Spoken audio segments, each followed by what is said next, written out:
La seule limite à notre épanouissement sera nos doutes d'aujourd'hui et donc il ne sert à rien de douter. Mesdames, Messieurs, merci de nous rejoindre pour cette émission qui est la vôtre. Merci de nous rejoindre pour Nopinden. Ce matin, comme les autres d'ailleurs, je suis accompagnée de Fulgensia Rontonji. Fulgensia, bonjour. Bonjour précieuse. Ne doutez surtout pas, hein, chers amis téléspectateurs, vous faites bien de suivre votre émission préférée, Nopinden. Aujourd'hui, dans le débat, nous parlerons de la non-assistance à personnes en danger. Quand faut-il secourir?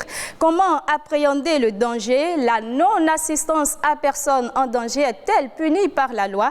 Autant de questions auxquelles vous aurez des réponses. Nopinden, ce n'est pas que le débat. Vous aurez droit au clip du jour, au prénom africain. Et dans l'instant écho, nous parlerons de la production et de la commercialisation de la patate douce. Et sans plus attendre, nous allons découvrir Merveille du Bénin. Merveille du Bénin, on y va tout de suite.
Une hauteur de 30 mètres hors socle, un poids de 150 tonnes, revêtue de bronze et en métallique.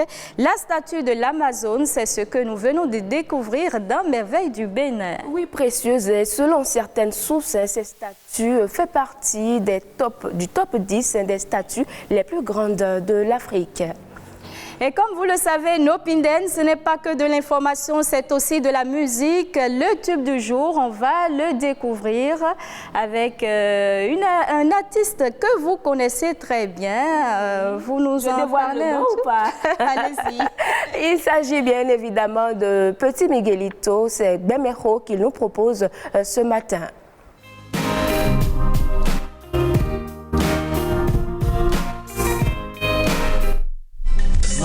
Wilo pokapo, Bemejo, Resije, Oje, Letoho, Bemejo, Bemejo, Kabel, Dodada, Bemejo, Resije, Oje, Letoho, Bemejo. Benabina, Wewe, Bineta, Uzeka, Umeneko, Au, Au, Itamoneko, Au.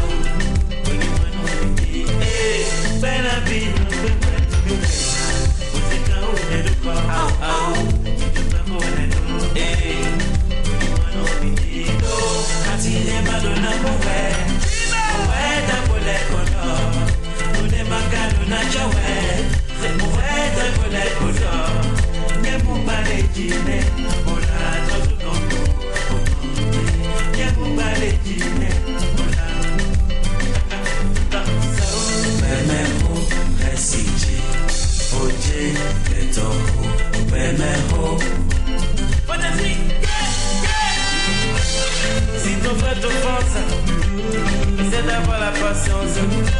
Et pardonne-le, ainsi va la vie. Adobe,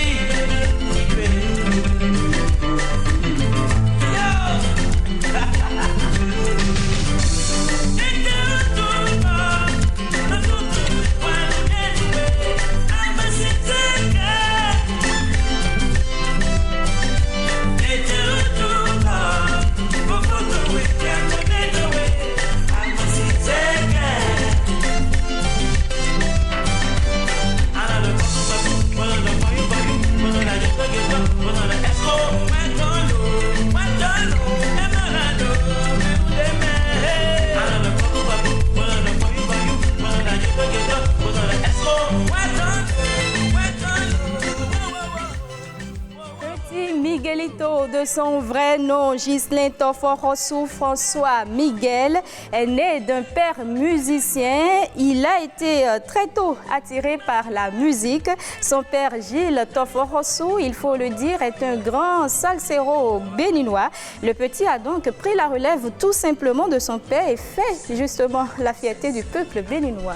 Exactement, précieuse. Et il faut dire que ça fait du plaisir d'écouter cette chanson pleine de leçons et qui décrit parfaitement nos réalités. Et l'artiste nous invite à faire la paix et à nous aimer tout simplement. Voilà, il faut privilégier le dialogue. Voilà, il faut toujours faire passer d'abord l'entente et laisser faire taire les querelles, je dirais tout simplement. Et cette émission se poursuit, on va faire place au débat et voici ce qu'il annonce.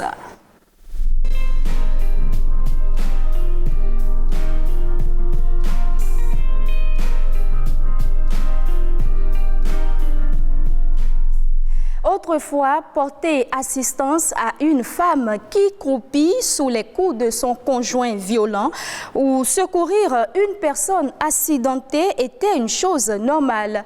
Mais on constate que la solidarité a disparu. Qu'est-ce qui explique cet état de choses? Pourquoi cette réticence? Doit-on secourir tout le monde? Que devient donc l'entraide? Pour faire le débat, nous sommes avec nos invités ici sur ce plateau. Oui, ils apporteront des réponses à nos préoccupations. Alors, nous avons M. Achille Metaou. Vous êtes médecin urgentiste. Bonjour, monsieur. Bonjour. Et de l'autre côté, nous avons M. Vivien Kouimon. Vous êtes témoin et membre de l'association des victimes des accidents de la route. Bonjour, monsieur. Bonjour Fulgencia, bonjour également à vous Précieuse, bonjour également à tous les téléspectateurs qui nous suivent actuellement. Alors, sans plus attendre. Bien sûr, que nous serons au téléphone tout à l'heure avec Maître Olga Anassidé, elle est avocate. Exactement. Voilà. J'étais impatiente donc de démarrer l'entretien, de poser la première question à M. Vivien Kouimon. Alors, dites-nous, vous venez de dire, vous êtes membre de l'association des victimes des accidents de la route. Est-ce que vous pouvez nous narrer en quelques minutes votre expérience? Merci. Les accidents de la route, ça concerne tout le monde et personne n'est épargné en termes d'expérience. Autant qu'on est, c'est sûr que vous avez connu un cas d'accident ou peut-être vous avez un parent. Moi, comment c'est arrivé? J'allais un jour à Ouida. J'étais avec la petite famille. Arrivé un peu avant le commissariat de Ouida, j'ai perdu le contrôle du volant et puis j'ai fait plusieurs tonneaux. Dieu aidant, j'avais mis la ceinture de sécurité. La ceinture. C'est ce qui est recommandé. C'est ce qui est recommandé. La famille également, tous ceux qui étaient dans le véhicule avaient quand même porté la ceinture de sécurité. C'est d'ailleurs ça qui nous avait sauvés. Voilà, l'accident est arrivé. Parlant des gens qui sont dans les alentours et autres, ça n'a pas été spontané comme on l'aurait voulu. C'est vrai aussi que ce qui se passe dans ces cas de figure, quand il y a un accident, il y a des gens qui courent, ils viennent vers vous, vous pensez qu'ils sont venus pour pouvoir vous aider. Malheureusement, ils viennent juste pour vous voler. Parce que dans la foulée, on avait perdu des portables, des gens qui sont, après que les policiers, puisque c'était non loin des policiers, eux, ils sont venus, ils ont reconnu par exemple ma carte qui était dans la voiture, ils ont reconnu également mon gilet, donc tout de suite ils ont dit tiens, ça c'est un des nôtres, quelqu'un qui parle de la sécurité routière. À ce niveau au moins, on a pu bénéficier quand même du soutien de la police dans le temps, mais la population, après ça, il y a eu d'attroupement. Mais l'attroupement, c'était beaucoup plus pour vous voler. C'est dit qu'il y avait de l'attroupement, mais il n'y avait personne qui prenait l'initiative d'informer soit les sapeurs-pompiers. Non, en fait, il y a un aspect qu'on ne doit pas oublier. Au Bénin, bien que d'autres ont envie, par exemple, de vous aider, d'autres ont envie d'aider quand il y a un cas d'accident, mais parfois ils ont peur. Ils ont peur de le faire parce qu'on se dit, voilà, si vous avez la chance après l'accident, vous arrivez à réagir, là c'est encore bon. On sait que oui, on peut l'aider, il peut donner le numéro d'un parent qu'on peut appeler qui viendra. Mais si vous ne réagissez pas, ceux qui sont là, ils regardent, peut-être ils peuvent appeler les sapeurs-pompiers, mais la suite pour vous amener à l'hôpital, ils ne le feront pas parce qu'ils vont se dire, arriver à l'hôpital, bon c'est vrai, le médecin est là, le docteur est là, il pourra nous dire comment ça se passe.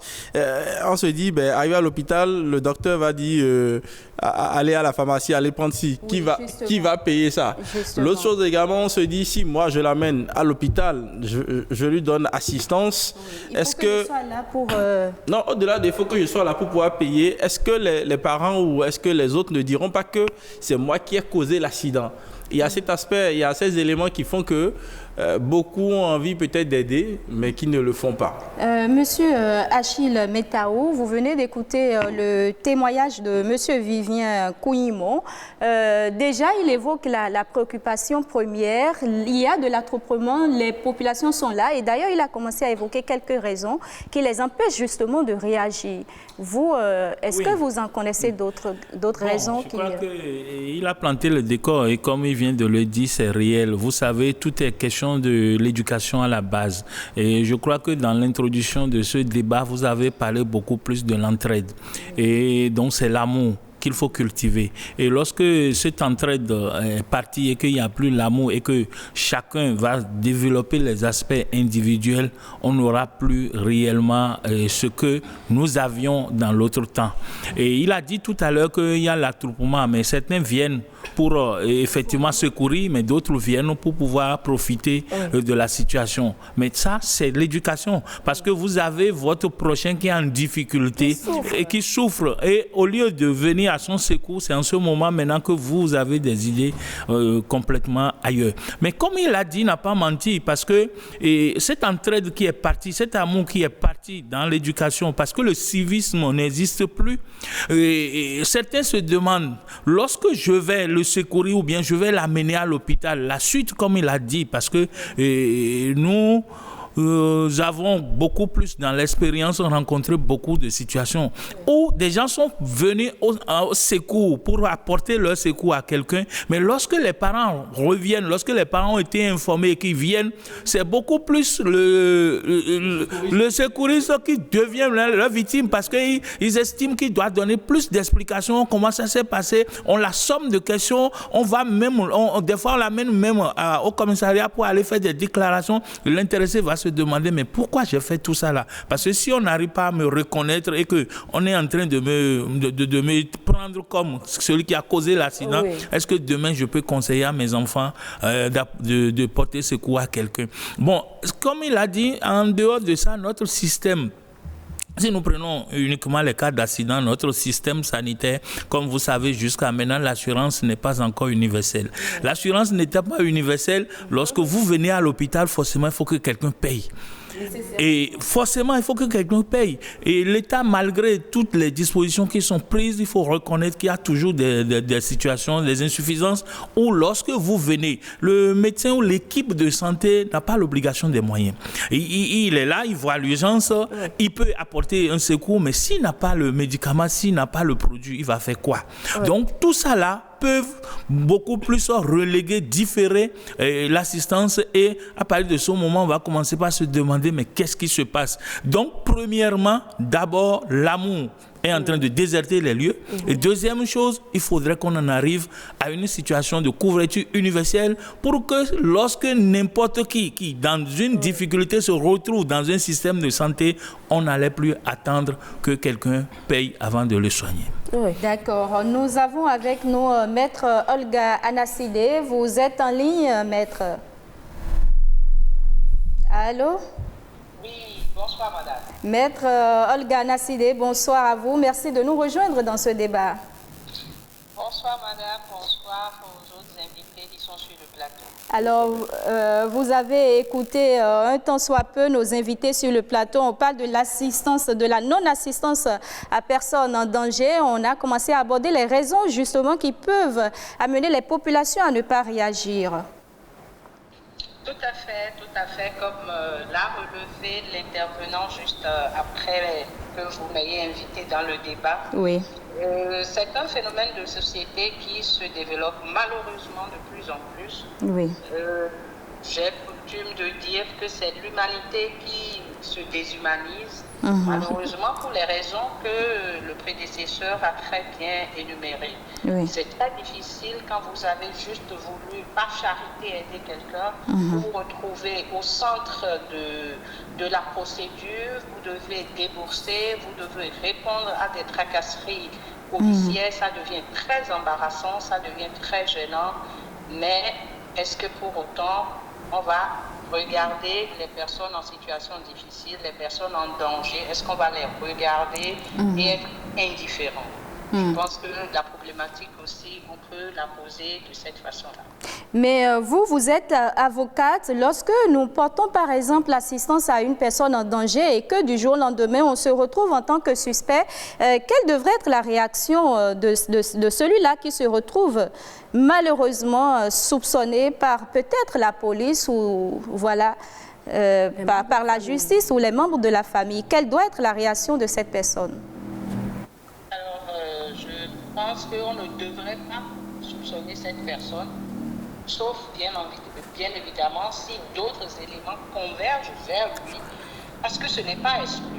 D'accord. C'est légitime. Quand les parents viennent, ils ont un enfant qui est accidenté, ou ils ont un proche qui se retrouve dans une situation qu'on ne comprend pas, qu'on n'a pas forcément prévue, oui. C'est légitime d'avoir des éléments de réponse. D'accord.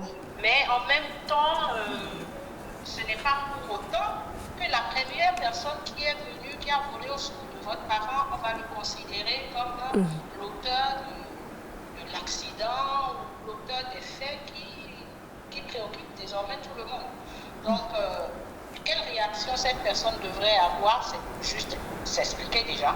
D'accord. Les circonstances dans lesquelles elle s'est retrouvée au chevet de la personne en détresse et compter sur la capacité de ces interlocuteurs, à le comprendre. Parce qu'a priori, si on le crible et on le presse de questions, c'est qu'on met en doute sa sincérité. Alors qu'au départ, il a voulu être charitable, il a vu une personne peut-être accidentée, une personne peut-être en situation difficile, qu'il a voulu aider. S'il vous l'explique, comprenons-le d'abord, mais de l'autre côté, qu'ils comprennent également que c'est légitime que les parents, les proches, la police, les médecins, ceux qui doivent intervenir pour prendre le relais à sa suite, c'est légitime également que ces personnes aient les premiers éléments de réponse pour le médecin, pour savoir comment orienter son diagnostic, pour les parents, pour comprendre un peu ce qui s'est passé. D'accord. Alors, Madame Nassidé, dites-nous comment appréhender le danger? Alors, le danger, je vous définis le danger. Oui, selon la loi, bien sûr.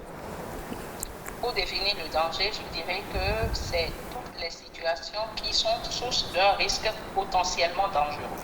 C'est-à-dire toutes les situations qui mettent quelqu'un dans une situation telle que si on n'y remédie pas immédiatement, on peut être face à une situation beaucoup plus grave.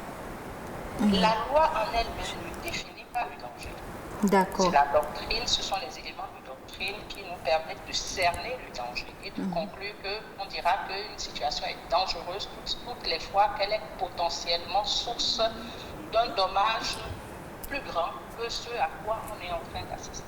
D'accord. Maître Olga Nassidé, on va revenir à vous tout à l'heure pour savoir si la non-assistance à personne en danger est punie par la loi. Mais avant, on va poser une autre question à vous qui êtes urgentiste. Monsieur Achille Metao, vous avez certainement vécu des cas de personnes accidentées qui se sont certainement retrouvées dans les urgences. Comment ça se passe lorsque vous avez des cas comme ça? Il faut reconnaître que c'est difficile, c'est délicat et c'est à travers ces moments qu'on doit reconnaître que nous devons nous aimer. Et comme l'a dit beaucoup de documents, on devrait vraiment cultiver l'amour. Parce que celui qui quitte sa maison n'a pas prévu l'accident. Et il s'est retrouvé à l'hôpital. J'ai reçu des gens qui sont restés à l'hôpital. C'est 5 jours après qu'ils s'en rendent compte qu'ils étaient à l'hôpital. Donc imaginez un peu, voilà la vie de cette personne-là 5 jours après, avant qu'il ne se retrouve pour dire que je suis à l'hôpital, il n'a vu aucun parent. Forcément, c'est des gens quand même qui l'ont assisté pendant les 5 jours jusqu'à ce qu'ils retrouvent la vie. Oui, je vais y revenir. Donc, je dirais que, et comme nous le disons tout à l'heure, dans ces champs de choses, il y en a qui spontanément sur les routes ou bien dans les coins ramènent les gens à l'hôpital au niveau du service des urgences et ils expliquent la situation. Et il y en a qui déboursent de l'argent pour les premiers soins avant de se retourner. Mais il y en a qui viennent pour déposer la victime et repartir. C'est là où le problème se pose. Parce que lorsque l'intéressé vient, par exemple, avec la victime et des objets de la victime, qu'est-ce qu'il faut faire? Il faut ouvrir. C'est pourquoi dans nos hôpitaux, il y a un registre pour pouvoir enregistrer cette personne et les objets également. Il faut une décharge. Et les agents de santé, l'équipe de santé en place signe et l'intéressé qui a amené la victime également signe et on remet tout au niveau du responsable de l'équipe. Maintenant, lorsque c'est les sapeurs-pompiers qui sont sollicités et qui ramènent, c'est la même chose. Le registre est là, ils enregistrent et également à leur niveau, s'il y a des objets ou de l'argent dont tout est fait comme avec les deux parties avant qu'on ne leur demande de se retirer. Maintenant, les engins sont retirés pour être déposés au commissariat pour le processus. Voilà un peu comment ça se passe. Maintenant, qui paye? Qui s'occupe. Vous savez, lorsque nous prenons notre système de santé, par exemple, je prends notre grand hôpital, le service des urgences est réglementé par un décret où lorsque vous venez, vous devrez payer 14 000 francs. C'est parti de 8 000 francs à 14 000 francs aujourd'hui.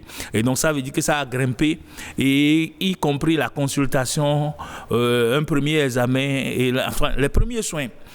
Donc, c'est comme ça. Mais lorsque l'intéressé vient et qu'il n'y a personne, forcément, au niveau de l'équipe de santé qui est là, s'il y a des dispositions qui sont prises, s'il y a des kits d'urgence qui sont là, ils peuvent offrir. Mais vous savez que ces kits-là ne peuvent pas être permanents. À des moments donnés, il y a la rupture. Donc, s'il y a des gens qui vont tomber sur la période où il y en a, où on peut leur apporter les premiers secours, les premiers soins, mais il y en a qui vont tomber sur la période de rupture où il n'y en a pas. À partir de ce moment, on va dire, mais nous sommes venus, les gens nous regardent et ils n'ont rien fait. Donc c'est compliqué, ce n'est pas du gré de l'agent de santé de voir quelqu'un, le sang qui est en train de couler, et il n'a pas une bande pour réellement faire la contention, au moins pour réaliser l'hémostase. En ce moment, lui-même, il est gêné. Et c'est ça qui nous amène des fois à mettre de l'argent, à se mettre de la main dans nos poches pour sortir de l'argent, pour aller payer par exemple une bande pour réaliser l'hémostase ou bien pour commander du sang. Parce que en situation d'urgence, il faut des gestes urgents. Lorsque l'intéressé, tout à l'heure vous avez demandé à notre avocate, elle a dit, lorsque la situation met la victime en détresse. Et quand nous parlons de détresse, il y a la détresse neurologique, il y a la détresse cardiaque, il y a la détresse viscérale, il y a la détresse circulatoire. Donc lorsqu'il y a une situation de détresse, c'est un danger. Il faut courir. Ça met tout le monde en jeu et tout le monde court. Et des fois, même pour aller, des fois, il faut courir pour aller au bloc opératoire. Et forcément, les produits, les ingrédients, il faut cotiser pour donner. Mais il faut reconnaître que c'est ça qui a amené les gens aujourd'hui dans les hôpitaux. Il y a le système de garde administrative où, à un moment donné, il faut faire référence à celui qui est de garde administrative, qui est le représentant du directeur de l'hôpital, pour que quelque chose soit fait en urgence pour pouvoir apporter les premiers soins à cette victime. Merci beaucoup, docteur Achille Metaou. Alors, monsieur Vivien Kouimon, on parlait tout à l'heure de la non-assistance à personne en danger, mais ce n'est pas que des cas, des accidents sur nos routes. Ça se passe dans nos maisons. La voisine à côté se fait tabasser par le mari et personne ne vient à son secours. Alors, votre question, je pense qu'elle est vraiment pertinente. Il y a le problème, on l'a dit tout à l'heure, on a parlé de l'amour. Parlé de l'amour. La voisine qui est tabassée à côté, l'autre, il a peur d'aller dire, parce qu'il se dit, si moi j'appelle la police, j'informe la police pour dire, il y a tel cas chez lui, il a peur des représailles.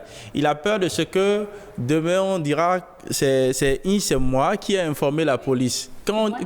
C'est moi qui ai dénoncé. Alors, il y aura des retours. Vu tout ça, on a peur de protection. On se dit, c'est pas chez moi. Bon, c'est chez le voisin. C'est chez le voisin. Alors qu'en oubliant que ce qui se passe chez le voisin, peut-être que le voisin, comme on le dit l'autre, nous sommes une famille. Le voisin là est peut-être la cousine de votre cousine, vous ne savez pas. Donc autant qu'on est. Et c'est en ça que moi je salue votre émission pour avoir choisi de parler de ça. Je pense que ça va amener la population à comprendre qu'il faut désormais porter assistance. Je pense également que Dr Achille Metaou est revenu sur un point qu'on ne doit pas négliger. Il y a le problème de l'assurance qui est important. Moi je pense que si on arrivait réellement à amener tout le monde à s'assurer, à amener la population à aller s'assurer. Je pense que ça va régler ce genre de choses. Je me rappelle, il y a eu un moment, je ne vais pas faire de la publicité, je ne vais pas donner le nom, mais il y avait un petit kit là où on nous collait derrière les portables. Je ne sais pas quel genre de structure on dit avec ça. On peut rapidement vous identifier, groupe sanguin et tout et tout. On a vu ça avec renfort médiatique et tout. Il y avait quelques membres du gouvernement de la partie, ils ont fait le lancement. Mais après, je me pose la question, c'est devenu quoi? Si au moins ces gens d'initiative, on pouvait continuer avec ça, l'individu qui tombe sur la voie, le passant ou peut-être le sapeur-pompier qui arrive là, dès qu'il prend peut-être son portable ou peut-être on arrive, peut-être il va avoir le système. Facilement, on pourra l'identifier pour dire, voilà, celui-là c'est tel, il est de tel groupe sanguin, avec lui, on peut trouver telle personne pour pouvoir l'aider. Voilà un peu ce que moi je peux dire. Et par rapport à ça, j'aurais aimé également que notre avocate nous rappelle également les sanctions. Lorsqu'on parle de, puisque vous avez parlé de non-assistance de personnes en danger, lorsqu'on se retrouve dans ces cas, que dit la loi? Que dit la loi par rapport à celui qui voit quelqu'un qui est dans ces cas de figure et qui ne l'aide pas? Que dit la loi? Je pense qu'elle est bien placée pour nous renseigner. Maître Olga Anasidé, vous êtes interpellée. Vous devrez répondre donc à cette question. Est-ce que la non-assistance à personne en danger est punie par la loi? Et quelles sont donc les sanctions auxquelles vous êtes exposé lorsque vous n'apportez pas de l'aide à quelqu'un qui est dans le besoin? Merci, Madame la journaliste. Alors, la non-assistance à personne en danger, dans notre législation, regroupe essentiellement trois situations. J'avais dit trois hypothèses. Oui. La première, c'est à l'article 329 du Code de l'enfant qu'il faut se reporter pour en avoir un peu la substance. D'accord. Elle ne concerne, la première hypothèse, donc, ne concerne que le corps médical qui s'abstient d'apporter une assistance adéquate à une femme en instance d'accouchement. Dans une telle hypothèse, l'agent médical s'expose à une poursuite et peut être condamné à une peine d'emprisonnement entre 6 mois et 2 ans et à des amendes pouvant s'élever de 250 000 à 500 000. Ça, c'est la première hypothèse. La deuxième hypothèse dans laquelle on peut poursuivre quelqu'un pour non-assistance à personne en danger, c'est l'article 527 du Code pénal qui le prévoit. Et là, nous sommes dans les cas de mutilation génitale. Il peut dire la loi, lorsque vous avez été informé d'un projet de mutilation génitale sur une femme et que vous ne posez pas les actes dans le sens d'empêcher la commission, vous vous exposez à la rigueur de la loi et dans ce cas-là, vous pouvez être condamné à... pardon, je vais inverser. Tout à l'heure, j'ai parlé du médecin, du corps médical, c'est plutôt 8 jours à 1 mois. D'accord. D'emprisonnement, hein? 8 jours à 1 an, pardon. D'emprisonnement. D'emprisonnement pour le personnel médical. D'accord. Et 100 000 à 200 000 d'amende. D'accord. Pour les mutilations génitales, c'est de 6 mois à 2 ans. Pour les peines d'emprisonnement, 250 000 à 500 000 d'amende. D'accord. La troisième situation, qui est l'hypothèse qui regroupe le plus grand nombre de situations possibles, c'est l'article 993 en son -13 du Code pénal. Et je vous donne une lecture. Je vous donne lecture très exactement de cet article avant de le commenter. Allez-y. Le texte dit: sont punis des peines prévues aux articles 986 et 987 du présent code ou de l'une de ces deux peines seulement, ceux qui, le pouvant, ont refusé ou négligé de faire les travaux, le service ou de prêter le secours dont ils ont été requis dans les circonstances d'accident, de tumulte, de naufrage, d'inondation, d'incendie ou d'autres calamités, ainsi que dans les cas de brigandage, de pillage, de flagrant délit, de clameur publique ou d'exécution judiciaire et le test continu. D'accord. C'est cet article-là, donc le 13e tiret de l'article 993 du Code pénal, qui recoupe un peu les situations d'accident. Et avant que quelqu'un soit passible de poursuite, qu'est-ce que la loi même dit? En matière de loi pénale, l'interprétation est stricte. D'accord. La loi dit la première condition, il faut le pouvoir. Ceux qui, le pouvant, ont refusé, donc une abstention ou négligé, ou de prêter le secours dont ils ont été requis. Donc il faut le pouvoir et il faut qu'on vous ait requis à l'effet de prêter votre secours dans les situations d'accident, de tumulte, d'inondation et de tout le reste. D'accord. Les deux conditions cumulatives doivent avoir été respectées avant qu'on ne puisse dire telle personne qui s'est trouvée présente sur les lieux de tel accident, qui était en capacité d'aider, qui a été requis à l'effet d'apporter son secours et qui a refusé de le faire ou négligé de le faire, oui, cette personne-là est passible de peine prévue par la loi. C'est la réponse que je voudrais faire pour dire, ce n'est pas systématique. Ce n'est pas systématique du tout. Il faut être en capacité de le faire, il faut avoir été requis et refuser de prêter le secours. D'accord, merci beaucoup, Maître Nassidé. Alors, avant de revenir ici en studio, nous vous invitons, chers téléspectateurs, à suivre notre Vox Populi.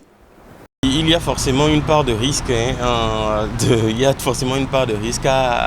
apporter son assistance à une personne en danger. Encore faut-il savoir quand est-ce que la personne est en danger, quand est-ce que la personne n'est pas en danger.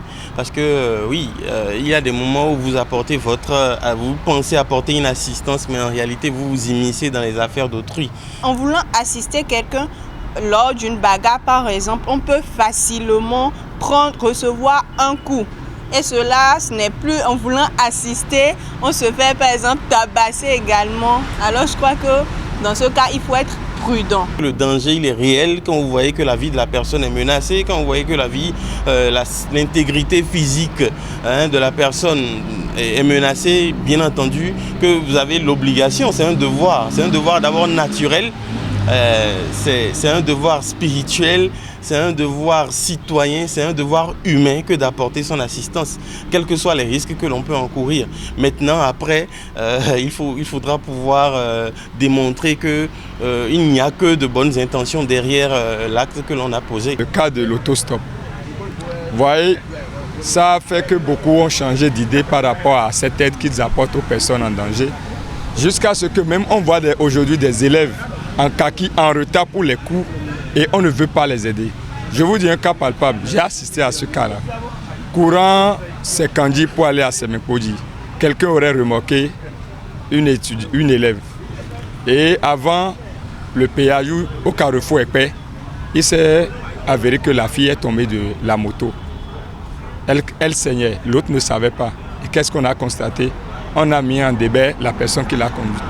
Et puis cette affaire, je n'ai pas eu le temps de comprendre comment ça va finir. J'imagine que ça va dégérer parce que les témoins ne peuvent pas comprendre que ce n'est pas une aide qu'il en est arrivé là. Donc, nos téléspectateurs qui s'exprimaient sur le sujet, la non-assistance à personne en danger, on vient donc de prendre leur avis et je vais vous demander tout de suite vos réactions en plateau. Monsieur Vivien Kouimo, vous avez la parole. Ça vous inspire quel commentaire? Non, je pense que les téléspectateurs, ou en tout cas par rapport à ce VOS, ça reflète ce qui se passe réellement dans la société. Vous voyez quelqu'un vous dépanner la personne et puis encore qu'on ne sait sait pas quand est-ce que le bon Dieu va vous appeler. La personne est dans votre véhicule et puis la personne décède dans votre véhicule. La main sur la poitrine, c'est que vous allez forcément faire la prison. Comment on va justifier que vous n'avez rien fait? Comment vous allez justifier que vous avez dépeint la personne? Tout ça fait que donc, vous voulez en dire circulation, que les risques sont élevés au fait? Oui, les risques sont élevés. Donc, pour éviter les risques, pour tout éviter, on se dit, chacun évolue de façon solo. On se protège. Je vois quelqu'un, je le dépasse tout simplement et j'évite tout problème. Mais il va falloir que l'État sensibilise. Il va falloir également que les juristes initient donc des sensibilisations grand public pour amener la population à comprendre le bien fondé. Il va falloir également que les religieux rentrent dans la danse pour pouvoir sensibiliser la population. En tout cas, vous, au niveau de BB24, nous vous félicitons déjà pour avoir pris l'initiative d'informer la population par rapport à ça. Oui, Monsieur Achille Metaou, nous avons suivi l'intervention de la population. Quelqu'un a invité donc à la prudence. Oui, ils sont, bon, c'est raisonnable, c'est compte tenu, c'est un fait de société. Vous savez, la société évolue d'une façon maintenant qu'on ne sait même pas là où nous allons. Tout le problème est là, c'est un fait de société. Mais bon, il faut reconnaître que si nous ne faisons pas un arrêt pour regarder derrière, c'est que nous allons tout droit dans le décor et ce n'est pas bien. Donc on ne pourrait plus, on va marcher sur les cadavres, ce qui n'est pas bien. Et c'est un risque, il y a un grand risque dedans. Quand vous suivez le développement de notre avocate, vous avez assisté ou bien vous voulez assister quelqu'un, mais il y a dans le VOS là tout à l'heure quelqu'un qui a dit quelque chose, une dame a dit quelque chose, 2 personnes sont en train de se bagarrer et vous voulez maintenant les séparer, vous recevez le coup. Je crois que les tests disent en la matière que si l'intéressé, lorsqu'il veut assister, que ça va devenir un danger pour lui-même, donc il n'a pas besoin, dans ces conditions, on ne pourra pas vraiment l'inculper pour non-assistance en personne en danger. Et les tests sont bien précisés. On a donné un exemple sur l'incendie. Vous avez un cas d'incendie et les gens sont en train de brûler. Vous ne pouvez pas dire parce que je suis là, je rentre dans le feu pour aller sortir. Parce que... Justement, à partir de ce moment, ce que vous devrez faire, c'est d'alerter le système, d'appeler pour que ceux qui ont appris cela puissent venir intervenir. Maintenant, j'ai vécu quelque chose en l'an 2000, où de garde dans une structure de la place, un 31 décembre, on m'a amené un blessé, donc gravement blessé, et 2 personnes l'ont amené, donc étant donné que c'est un blessé et que le sang giclait, sans toute attente, j'ai demandé à ce qu'on l'installe le temps d'agir sur l'hémostase avant de poser des questions par rapport à comment ça s'est passé. Le temps de sortir, les 2 personnes ont disparu. Ah oui, le temps de sortir, les 2 personnes ont disparu. Donc je me suis retrouvé avec un conducteur de Zémignan sur ma table, mais à 2h du matin, où ceux qui l'ont amené ont disparu. Alors, vous voyez les faits. À partir de ce moment, comme il a dit, si l'intéressé là décède, quel rapport je ferai? Comment il faut s'en sortir? Lorsque les parents seront au courant que leur patient, leur frère est décédé dans cet hôpital, dans ce centre-là, vous l'avez reçu dans quel état? Qu'est-ce que tu vas dire? Qui l'a amené? Voilà. Donc nous-mêmes, dans l'offre de service, nous avons des difficultés par rapport à ça. Et il a fallu, parce que à un moment donné, mais j'ai dit, mais j'ai imaginé quelque chose. J'ai dit, mais ou bien c'est les mêmes mots. C'est-à-dire ceux qui ont braqué le monsieur qui l'ont amené. Justement, c'est ce que je me suis dit. Et automatiquement, j'ai pris mon téléphone, j'ai appelé le commissariat central.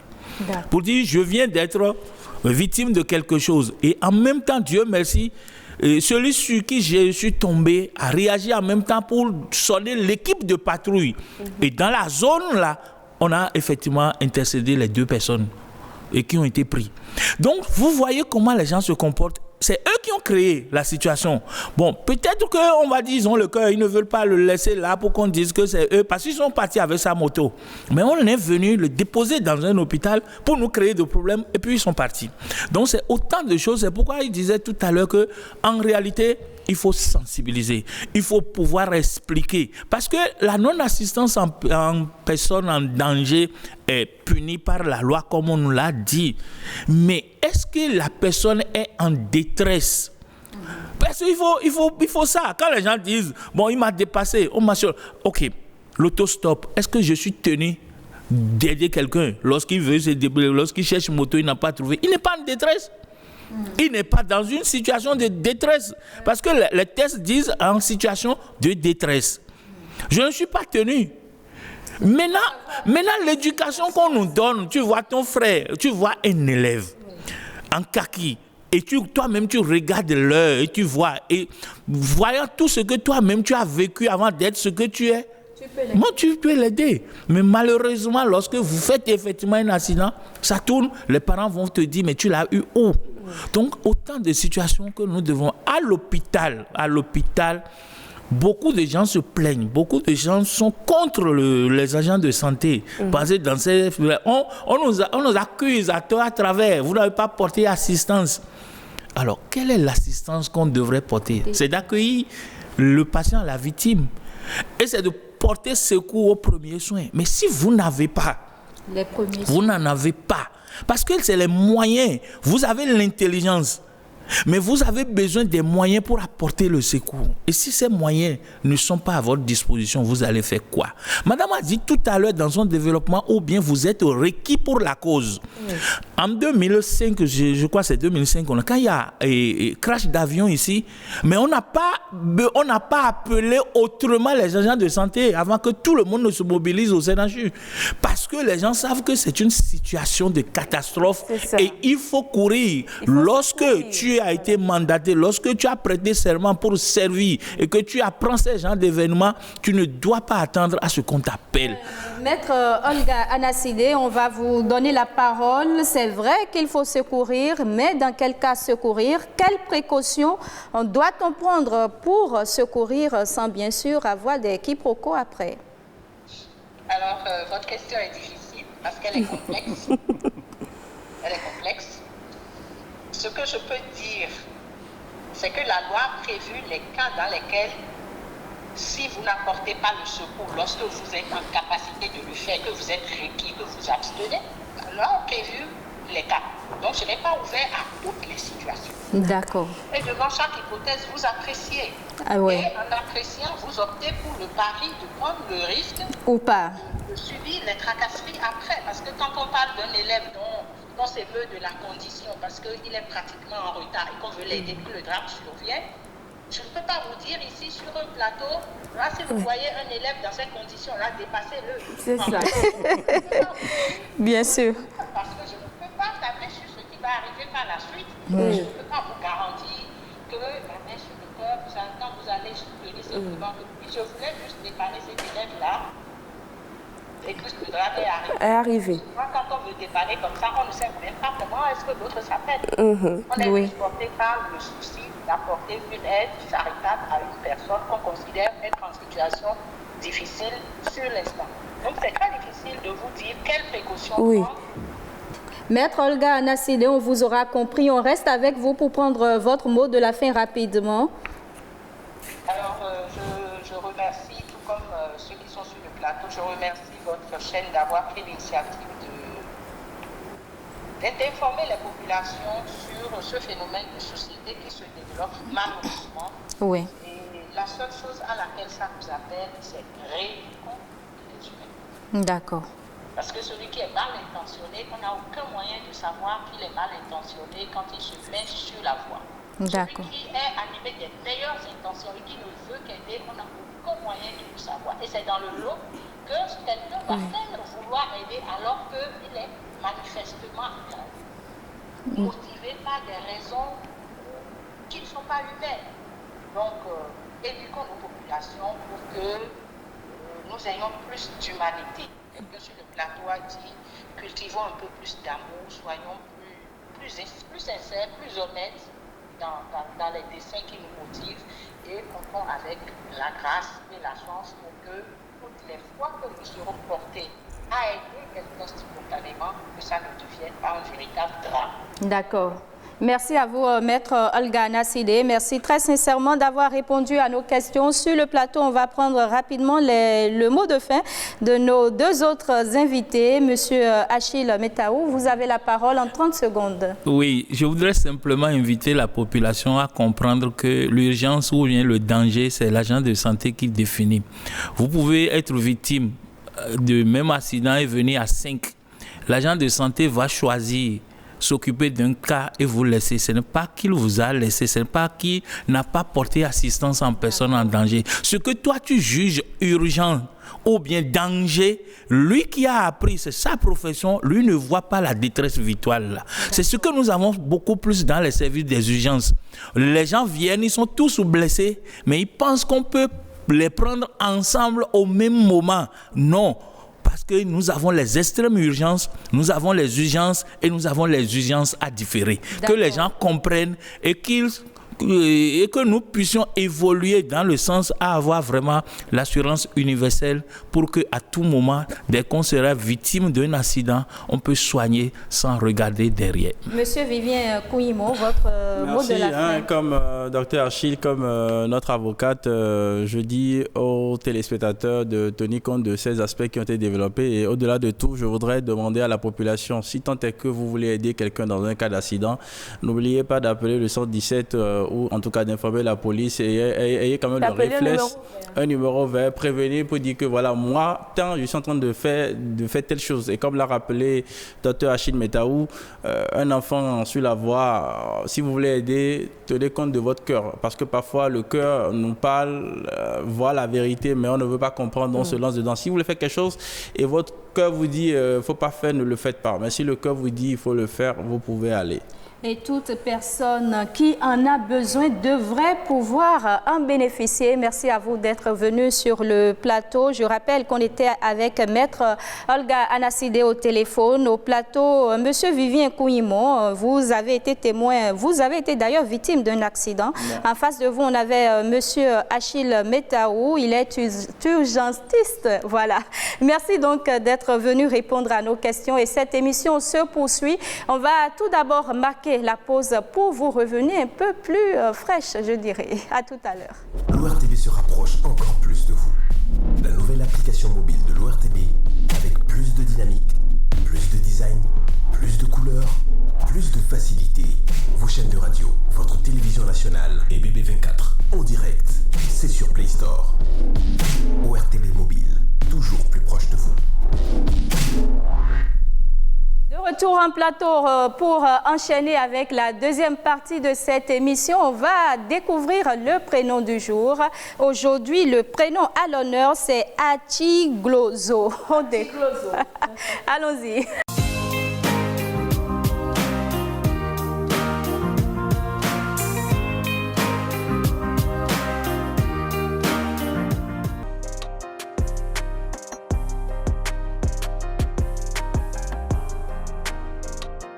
Achiglozo, Ndeni Donawani.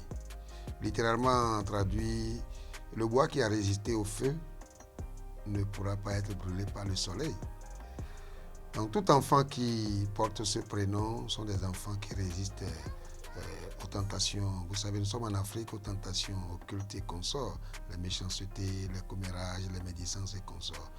Quand un père prononce ce nom sur un enfant, c'est une bénédiction, c'est des paroles fortes pour que cet enfant-là puisse résister à tout dans sa vie. Donner ce prénom à un enfant, c'est inviter cet enfant à la bravoure, à la résistance et à la persévérance en tout.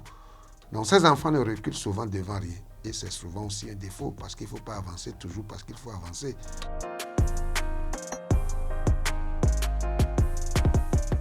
Avancer souvent aussi, ça crée des dommages. Donc les enfants Achiglozo, leur curiosité, leur courage, leur fait croire que c'est seulement eux qui existent sur la terre et que plus rien ne puisse les effrayer. Et de par ce courage, c'est pas souvent bien pour eux. Ils tombent souvent dans des pièges que eux-mêmes ils auraient pu éviter s'ils étaient aussi prudents. Dire que aussi ces enfants Achiglozo ne sont pas aussi trop prudents dans leur parcours vital. Et ils essaient d'affronter tout parce qu'ils se disent je suis béni, je suis couvert, j'ai un bouclier dur devant moi derrière lequel je peux avancer face à tout, ignorant que dans la vie, il arrive des fois où il faut régresser et que la régression est le seul moyen d'avancer.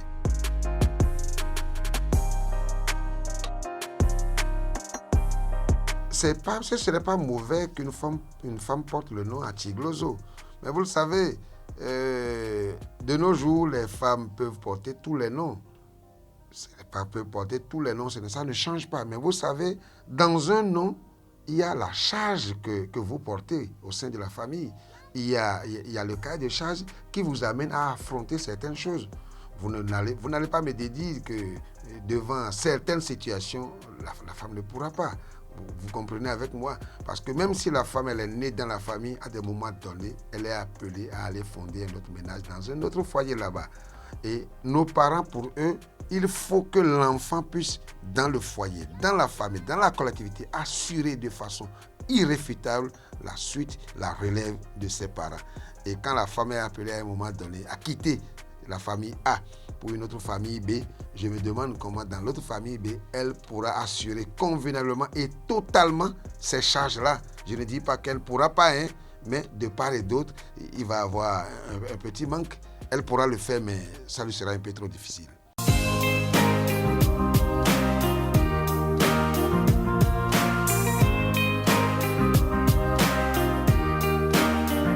C'était donc prénom africain, un prénom adja, Achigloso. Bon, vous qui savez bien prononcer, aidez-nous, on fait Jessia Rutonji. Achigloso. Achigloso, voilà. C'est un prénom africain, un prénom de l'ère culturelle adja. Il nous a dit clairement que Achigloso est courageux. Il ne recule devant rien. Voilà pourquoi il disait tantôt qu'une femme ne devrait pas porter le prénom Achigloso, à cause de la charge que comporte ce prénom. Mais aujourd'hui, on sait qu'il y a des femmes qui sont braves, des femmes déterminées, qui ne reculent également devant rien. Voilà. Alors, cette émission se poursuit. On va tout de suite jeter un clin d'œil à l'écran pour voir la capture du jour.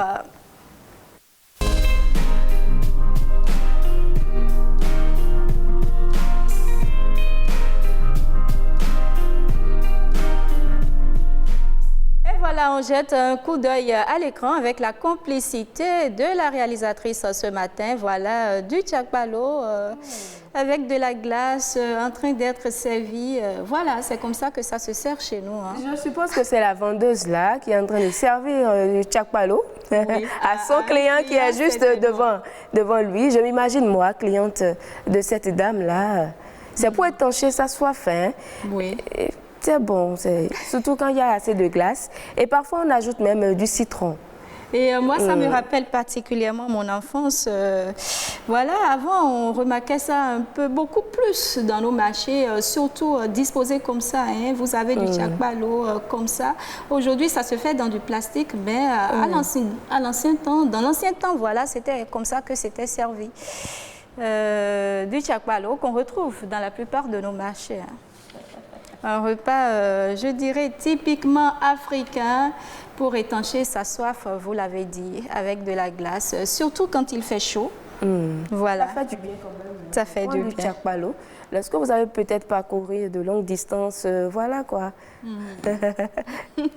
On en trouve partout. Vous pouvez donc désormais, quand vous serez au marché, chercher à prendre, je ne sais pas, une gorgée de tchakpalo. C'est juste une proposition. Nous, on vous rappelle juste par ici les bonnes choses. Et dans cette émission, ça se poursuit. Les bonnes choses continuent donc d'être déroulées. On va passer à l'instant écho avec vous, Fulgensia Rutonji. Et voici justement ce qu'il annonce.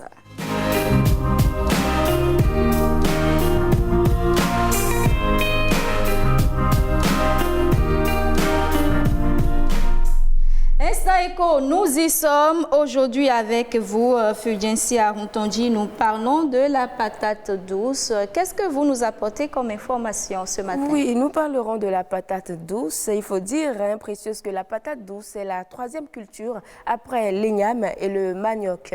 On la cultive pour ses tubercules comestibles de couleurs et formes variées. Au Bénin, nous avons la patate douce de couleur blanche, de couleur jaune et orange. Elle est cultivée sur presque toute l'étendue du territoire national pendant toutes les périodes de l'année. Mais la production est beaucoup plus concentrée dans le département de l'Ouémé et dans l'Atlantique. En fonction des variétés de patates douces, la récolte survient généralement après un cycle de 100 à 120 jours. Et il faut dire, précieuse, que le sac de 120 kg varie entre 5 000 francs et 10 000 francs selon la période. Les produits récoltés sont vendus aux commerçants et aux consommateurs et le gain annuel des producteurs varie entre 100 000 francs et 300 000 francs CFA. Pour 2500 mètres carrés, une production de 7200 kg permet de dégager un produit de 450 000 pour 172 000 francs CFA de charges opérationnelles avec une marge de 277 000 francs CFA. Et il faut dire qu'il existe diverses variétés de patates douces. Hein? Oui, exactement. Il existe une diversité de variétés locales de patates douces dans les différentes zones de production, dont les plus cultivées sont Vaubois-Loué et Métier. J'espère que je prononce très bien. Et la patate douce se produit dans ces localités-là. Donc, les tubercules de patates douces sont consommés le plus souvent cuits à l'eau ou bien frits. La farine obtenue à partir de ces tubercules sert à fabriquer des gâteaux, des boissons, des biscuits, des purées et parfois des plastiques biodégradables. D'accord. Qu'est-ce qu'on doit savoir d'autre sur la patate douce, Fulgensia Rontondi? Oui, il faut dire que les nutritionnistes disent que la patate douce est riche en vitamine A et il convient de donner la patate douce aux enfants malnutris. Et puis, donc, vous nous invitez, nos téléspectateurs, ceux qui désirent en consommer, également à entreprendre, pourquoi pas. Ceux qui désirent avoir des idées d'entrepreneuriat, eh bien, c'est le moment de, pourquoi pas, essayer un champ de patates douces. Nous, ça ne reste qu'une proposition que nous vous faisons par ici. On enclenche donc la descente, mais avant de partir, on va vous proposer le clip du jour. On va réinviter pour vous Petit Miguelito sur cette belle chanson.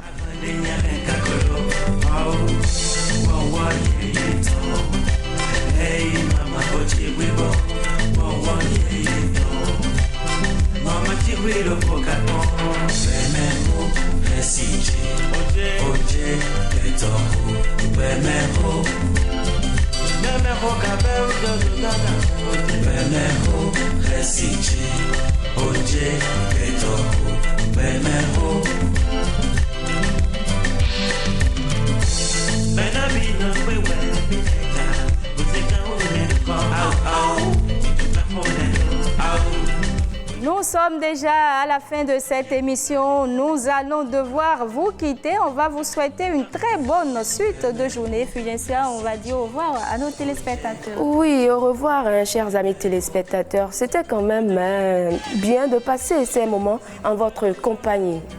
On vous retrouve très prochainement et donc à bientôt. Ciao, ciao.